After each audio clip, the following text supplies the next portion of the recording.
నమస్తే. నేను మీ ఏనుజీ ఆస్ట్రో. ఈరోజు మనం వైద్య నిపుణుల కోసం అంటే వైద్య శాస్త్ర అభ్యసించిన విద్యార్థుల గురించి మాట్లాడుకుందాం. వైద్య శాస్త్రం అభ్యసించాలంటే రవి, రాహు 6వ స్థానము, 12వ స్థానం యొక్క సంబంధంతో పాటు 4, 9, 11 స్థానాల యొక్క అధిపతులతో కానీ స్థానాలతో కానీ సంబంధం కలిగినప్పుడు మాత్రమే ఆ విద్యకు అభ్యసించవచ్చు. అలాగే ఇందులో యూరేనస్ అనే ప్లానెట్ కూడా ఈ భావాలతో సత్సంబంధం కలిగి ఉన్నప్పుడు వాళ్ళు తన యొక్క ఎడ్యుకేషన్ని, ఎంబీబీఎస్ని సంపూర్ణంగా పూర్తి చేస్తారు.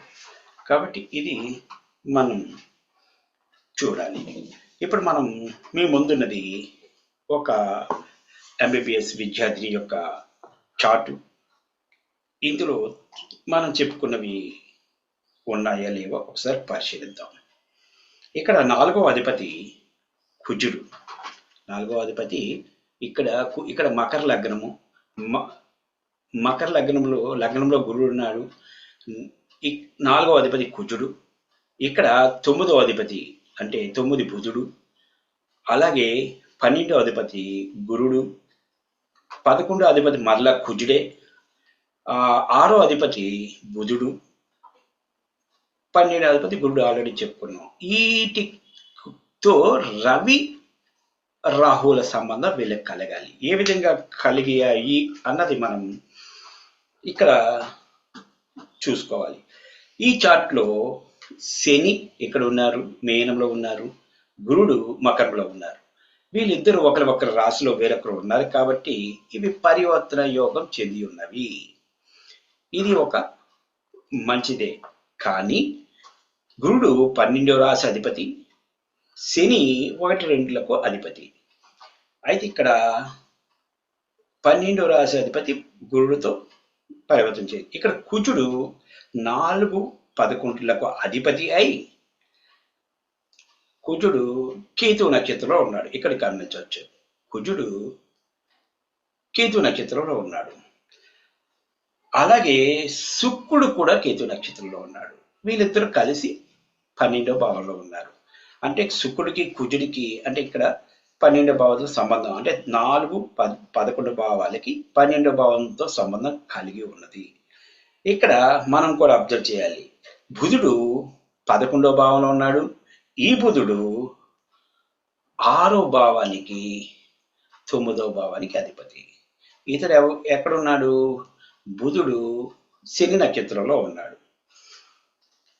ఇది కూడా మనం నోట్ చేసుకోవాలి. అంటే శని తన 10వ దృష్టితో కుజ శుక్రులను, శని వక్ర స్థితి వల్ల తన బ్యాక్ అంటే కుంభంలోకి వస్తాడు కాబట్టి అక్కడి నుంచి బుధుడిని కూడా చూస్తున్నాడు 10వ దృష్టితో. అంటే ఈ బుధుడు 6, 9లకు అధిపతి. 6, 9లకు అధిపతి 11లో ఉన్నాడు. అంటే ఇక్కడ 6, 9, 11 అధిపతి 11లో ఉన్నాడు కాబట్టి 6, 9, 11లకు బుధుడికి సంబంధం కలిగి ఉంది. ఈ బుధుడు శని నక్షత్రంలో ఉన్నాడు. అలాగే గురుడు 3, 10, 12 అధిపతి లగ్నంలో ఉండి శనితో పరివర్తన చెంది ఉన్నాడు. ఫోర్త్ లాడు ఇక్కడ చూడండి, ఫోర్త్ లాడు శుక్రుడు. ఫోర్త్ లాడ్ యొక్క నక్షత్రాధిపతి శుక్రుడు. సబ్లాడు రవి. ఇంకా మన సబ్లాడ్స్ అనే సిస్టమేటిక్ ఏపీ సిస్టమ్ చెప్పుకోవటం లేదు కాబట్టి మనం నక్షత్రాధిపతిని అంటే ఒక గ్రహం యొక్క లేక ఒక భావం యొక్క కారకత్వాలను, ఫలితాలను ఆ నక్షత్రాధిపతి బలంగా ఇస్తాడు కాబట్టి మనం నక్షత్రాల దాకా చూసుకుంటాం. ఈ 4th హౌస్కి నక్షత్రాధిపతి శుక్రుడు. ఈ శుక్రుడు కూడా కేతు నక్షత్రంలో ఉన్నాడు. శుక్రుడు 5, 10లకు భావాలకు అధిపతి అయి 12లో ఉన్నాడు. ఇక్కడ 4, 11 భావాల అధిపతి అయిన కుజుడుతో యుతి చెంది ఉన్నాడు. అంటే ఈ విధంగా 4, 9 రవి రాహులతో సంబంధం కలిగి ఉన్నాడు. ఇచ్చట యూరేనస్ 12వ అధిపతి అయి నా గురుడుతో యుతి చెంది ఉన్నాడు. అంటే శని గురుల పరివర్తన ద్వారా శని మరలా యూరేనస్తో యుతి చెందటం వల్ల పరివర్తన వల్ల దానివల్ల విద్య ఆలస్యం ఉండటానికి ఇక్కడ సూచిస్తుంది. కాబట్టి తిను ఒక ఎంబీబీఎస్ కంప్లీట్ చేసిన తర్వాత తన విద్యాభ్యాసంలో చిన్న బ్రేక్ తర్వాత మళ్ళీ కొంతకాలానికి, ఎందుకంటే ఇక్కడ యూరేనస్ సబ్లాడ్ ఎవరు, కుజుడు, సబ్లాడ్ ఎవరు, గురుడు. కావున స్పెషలైజేషన్ చేయడానికి ఈ చార్ట్లో పరిపూర్ణంగా కనబడుతుంది. కాబట్టి దీనికి శని సంబంధం ఉండడం వల్ల ఎంబీబీఎస్ ఆ తర్వాత పీజీ చేయడానికి ఇక్కడ కొంత విఘ్నం కనబడుతుంది. అది మనం గమనించాలి. ఇప్పుడు మనం ఇంకొక విద్యార్థి యొక్క చార్ట్ మనం వేసి చూద్దాం.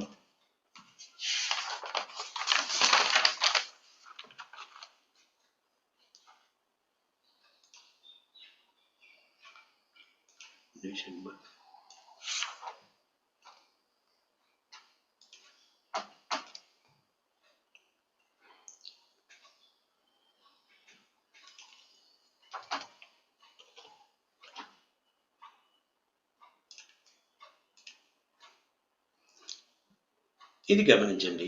డిసెంబర్ 3వ తారీఖు 1995 11 గంటలకి ఆదివారం పుట్టింది. అశ్విని 2వ పాదం.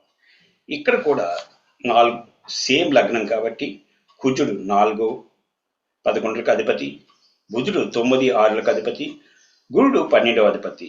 ఇక్కడికి మనం చూసుకుందాం.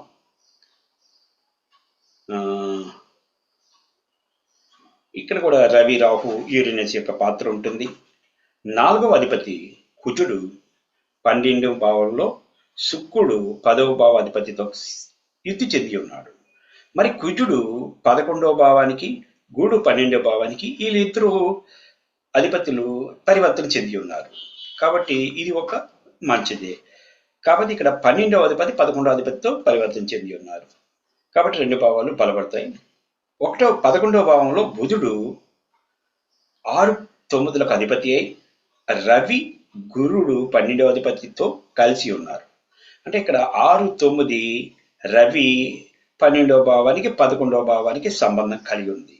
రాహు 10లో కుజుడి నక్షత్రంలో ఉన్నాడు. ఈ కుజుడు 4, 11 భావాలకు అధిపతి. కావున ఇచ్చట మనం రాహుపై శని దృష్టి, ఆ శనిపై దృష్టి 11వ భావంలో ఉన్న గురుడు 12వ భావ అధిపతితను, బుధుడు 9వ భావ అధిపతి, 6వ భావ అధిపతి, మరియు రవితో ఉన్నారు. ఆ శని దృష్టి కారణంగా మధ్యలో ఆలస్యములకు కారణమైనది. కాబట్టి ఈ విద్యార్థి కూడా ఎంబీబీఎస్ తర్వాత కొంత బ్రేక్ తీసుకుని ఫర్దర్ ఎగ్జామ్కి, యూరేనస్ రవి నక్షత్రంలో మరి రవి సబ్లో ఉన్నది, శని రాశిలో శని సబ్లో ఉన్నాడు. కావున స్పెషలైజేషన్ ఆలస్యంగా చేయు అవకాశం ఉన్నది. కాబట్టి ఈ విద్యార్థికి స్పెషలైజేషన్ చేయడానికి ఆలస్యమవుతుంది. పరిశోధన అంటే స్పెషలైజేషన్ చేయాలంటే యూరేనస్ యొక్క సపోర్టు, బలము కావాలి. యూరేనస్ 4 డిగ్రీలు బలంతో లగ్నంలో ఉన్నారు కాబట్టి తిరిగి ఫర్దర్ స్టడీ ఉంటుంది. ఇది గమనించవచ్చు. కాబట్టి మనం ఇలా చూసుకుంటే మరొక చార్ట్ వేసుకుందాం.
ఇది చూడండి, ఇది కుంభలగ్నము. ఈ కుంభలగ్నానికి 4వ అధిపతి శుక్రుడు, 9వ అధిపతి కూడా శుక్రుడే, 11వ అధిపతి కుజుడు, 6వ అధిపతి చంద్రుడు, 12వ అధిపతి శని. ఈ శని రావుతో కలిసి ఉన్నాడు. యురేనస్ 11వ భావంలో ఉన్నది.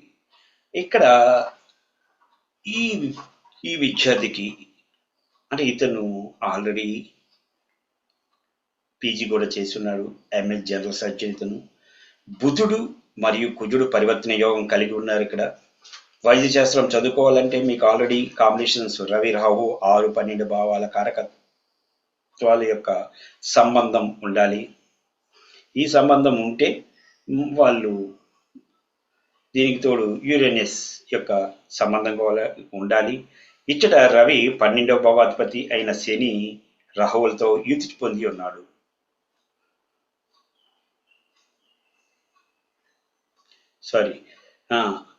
శని రాహుతో కలిసి యుతి చెంది ఉన్నాడు. ఇక్కడ 12లో ఉన్న ఈ శని రవిని చూస్తున్నాడు. ఇది పాయింట్. అంటే రవిని రాహు శని దృష్టి వల్ల సంబంధం కలిగి ఉన్నారు. 11వ భావతి అధిపతి అయిన గురుడు రవిని, రాహు, శని మరియు చంద్రుడు 0 degrees అంటే 13 నిమిషాల్లో ఉన్నాడు. కాబట్టి తను కూడా కర్కాటకంలో ఉన్నట్టు భావించాలి. ఆ విధంగా చంద్రుడు 6వ భావ అధిపతిగా వీరితో సంబంధం ఒకవేళ చంద్రుడు వదిలేసిన గురుడు 6వ అధిపతి ద్వారా 11వ అధిపతి గురుడితో 6వ భావంలో ఉన్నాడు. అంటే గురుడు 6వ భావంలో ఉన్నాడు, 11వ భావ అధిపతి. ఈ విధంగా 6, 11వ భావం. 12వ భావ అధిపతి శని ఎక్కడున్నాడు? 12వ భావంలోనే ఉన్నాడు, రాహుతో కలిసి ఉన్నాడు, రవిని చూస్తున్నాడు. దీనివల్ల మీకు శని సంబంధం వచ్చినప్పటికీ ఈ విద్యార్థి మధ్యలో కొంత సమయం తీసుకున్నప్పటికీ ఇక్కడ 11వ భావంలో యురేనస్ కి సంబంధం ద్వారా ఇతను ఫర్దర్ స్టడీస్ లో ఎంఎస్ జనరల్ సర్జన్ విధి పూర్తి చేసి ఉన్నాడు. ఇది యాక్చువల్ సిద్ధాంతం. ఈ సిద్ధాంతంగా మీరు ఏ చార్ట్ చేసినా ఎవరికైనా ఒకటే లాగా ఫార్ములా ఉపయోగపడుతుంది తప్ప మనిషికి ఒక విధంగా ఇది ఉండదు. ఇంకొక మనం చార్ట్ వేసుకుందాం.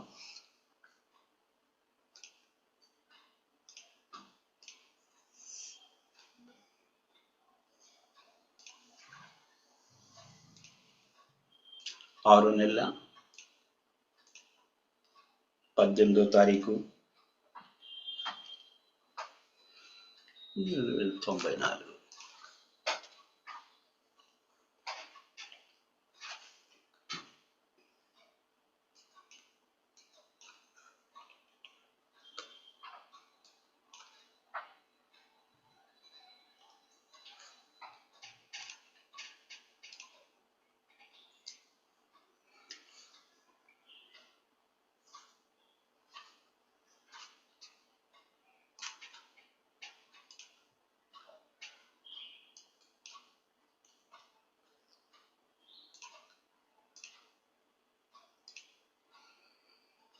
ఇక్కడ చూడండి, ఇది మకర లగ్నం.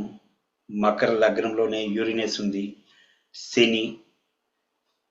ఇక్కడ 4వ స్థానంలో కేతువు, కుజుడు కలిసి ఉన్నారు. ఇది కూడా ఒక అంటే స్వస్థానంలో కుజుడు ఉన్నాడు, ఈ కేతువు కలిసి ఉన్నారు. ఇది ఒక ఆలోచించాలి. 4వ భావానికి అధిపతి కుజుడు, 11వ భావానికి కూడా కుజుడే, 9వ భావానికి బుధుడు, ఇక్కడ 6వ భావాధిపతి కూడా బుధుడే, ఇక్కడ 12వ భావాధిపతి గురుడు. వీళ్ళకి ఏ లింకప్ ఉందో చూద్దాం. ఇక్కడ ఏంటి, 12వ భావం యొక్క అధిపతి గురుడు 6వ ఇంట ఉన్న 6వ భావం ఎట్టి అంటే ఇక్కడ 6వ భావం ఇక్కడ నుంచి 6వ భావం ఉన్న బుధుడిని చూస్తున్నాడు. ఈ బుధుడు 9వ భావానికి కూడా అధిపతియే.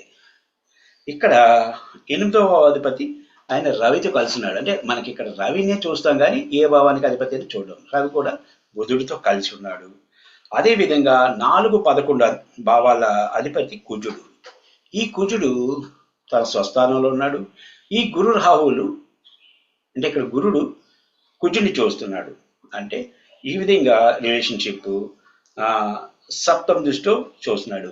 బుధుడు 9వ భావాధిపతి కూడా. కావున గురుడు 4-11లకు అధిపతి అయిన కుజుడితో 9-6 అధిపతులైన బుధునితో 12వ భావంలో గురుడే అధిపతి అయినాడు. కావున మనకు కావలసిన రవి రాహు 6వ భావం 9వ భావము సంబంధం కలిగింది.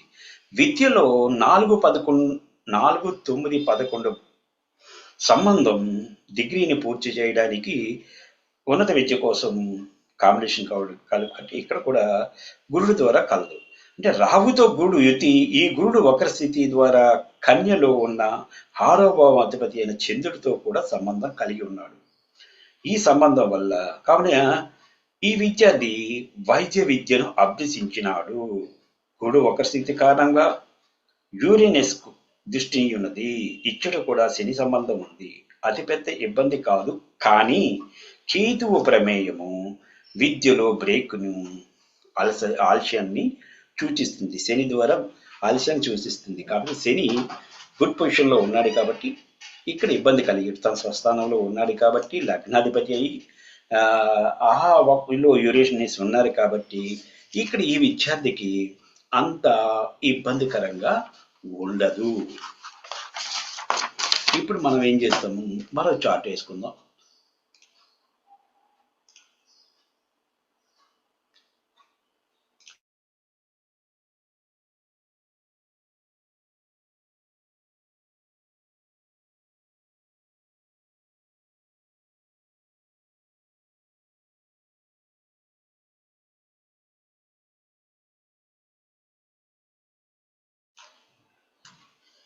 ఇటు అన్నిటికీ చెప్పుకుంటుంది.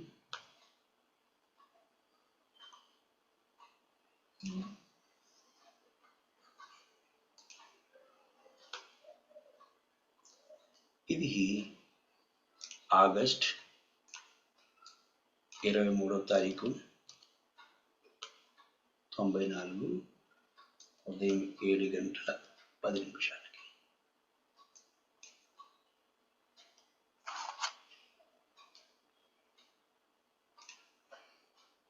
ఇక్కడ చూడండి, ఇది కన్యా లగ్నము. లగ్నంలోనే రవి ఉన్నాడు. రవితో 11వ అధిపతి అయిన బుధుడు ఉన్నాడు. ఈ 11లోనే కుజుడు ఉన్నాడు. కుజుడు 4-9కి అధిపతి అయి 11వ భావంలో స్థితి కలిగి ఉన్నాడు, స్థితి పొంది ఉన్నాడు. అలాగే కేతు రవిని 9వ భావాన్ని చూస్తున్నాడు. ఈ రవి కేతు నక్షత్రంలో ఉన్నాడు. రవికి 6వ భావ అధిపతి అయిన శనిపై దృష్టి ఉంది. ఒకరిని పరస్పరం వీక్షించుకుంటున్నారు. ఇక్కడ రాహువు నక్షత్రంలో కుజుడు గురుడు శని ఉన్నారు. శని చంద్రుడితో యుతి చెంది ఉన్నారు. కుజుడు 4-9 భావాలకు అధిపతి అయి 11లో ఉన్నాడు. గురుడు 5-8 భావాలకు అధిపతి అయి 3లో ఉన్నాడు. శని 6-7 భావాలకు అధిపతి అయి 7వ భావంలో ఉన్నాడు. అంటే ఇక్కడ చంద్రుడితో 12వ అధిపతి అయిన చంద్రుడితో యుతి చెంది ఉన్నాడు. అంటే గురుడు రాహువుతో యుతి. ఈ రాహు 6వ అధిపతి శనిని చూస్తున్నాడు. రవి శని పరస్పర దృష్టిని, శనిపై రాహు దృష్టి. ఈ రాహు నక్షత్రంలో ఉన్న గ్రహాల ద్వారా 6-12 భావాలకు సంబంధం, మరి రాహు కుజులపై దృష్టి కారణంగా 4-8-11 సంబంధం ఉంది.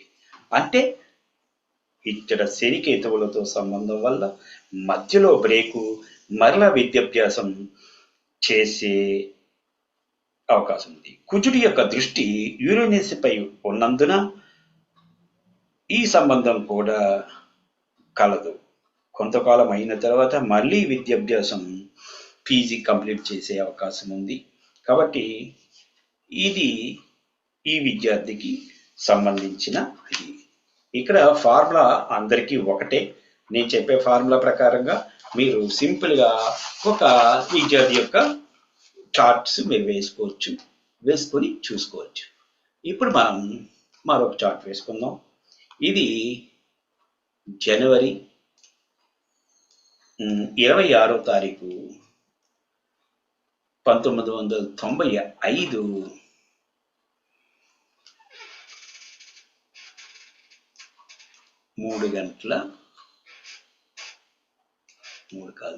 మధ్యాహ్నం 3:50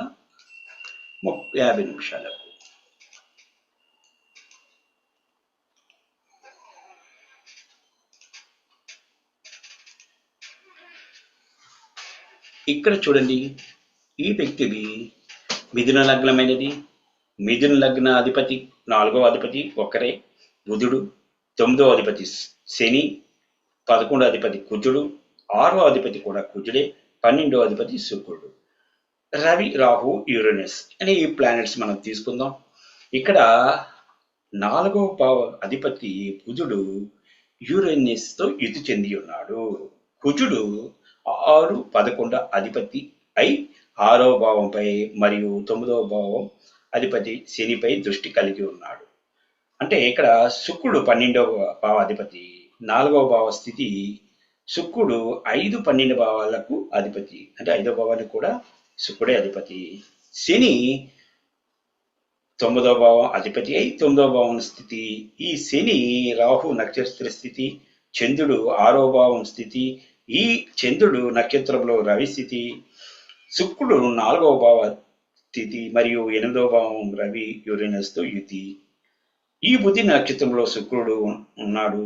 ఈ శుక్రుడు మరలా చెప్తున్నాను 5, 12కి భావాలకు అధిపతి. ఈ విధంగా ఇవన్నీ క్యాలిక్యులేషన్స్ మనం వేసుకున్నప్పుడు 6, 9, 11,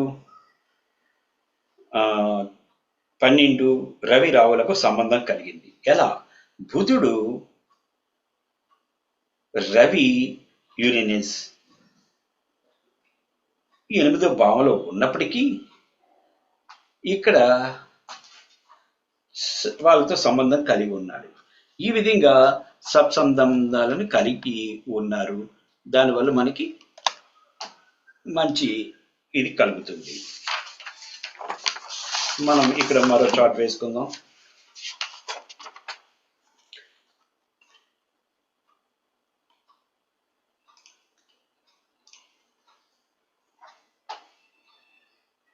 ఇది జనవరి 13, 1977 ఉదయం 9:09 జననము.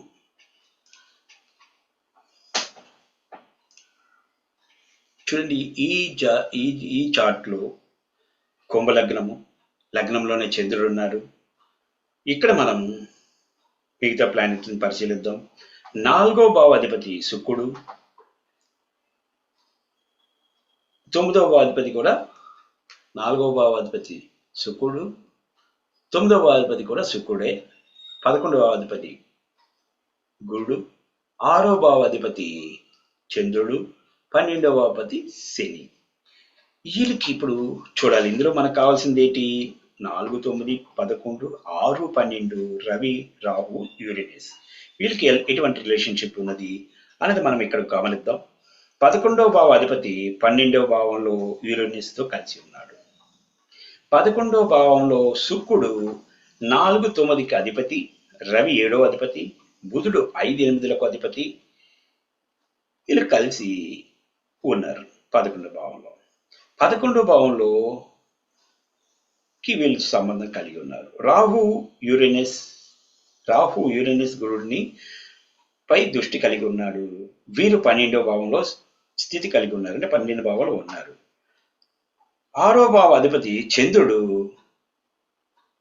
గురుడు, అంటే గురుడు ఇక్కడ 11వ భావ అధిపతి నక్షత్రంలో ఉన్నాడు. అంటే చంద్రుడు గురుడు యొక్క నక్షత్రంలో ఉన్నాడు.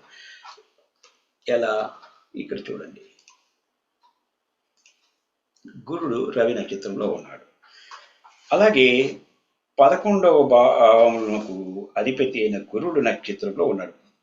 రవి శుక్రులతో యుతి చెంది ఉన్నాడు. అలాగే గురుడు రాహు పరస్పర వీక్షణ కలిగి ఉన్నారు. గురుడు జూపిటరు ఒకరినొకరు పరస్పర వీక్షణ కలిగి ఉన్నారు.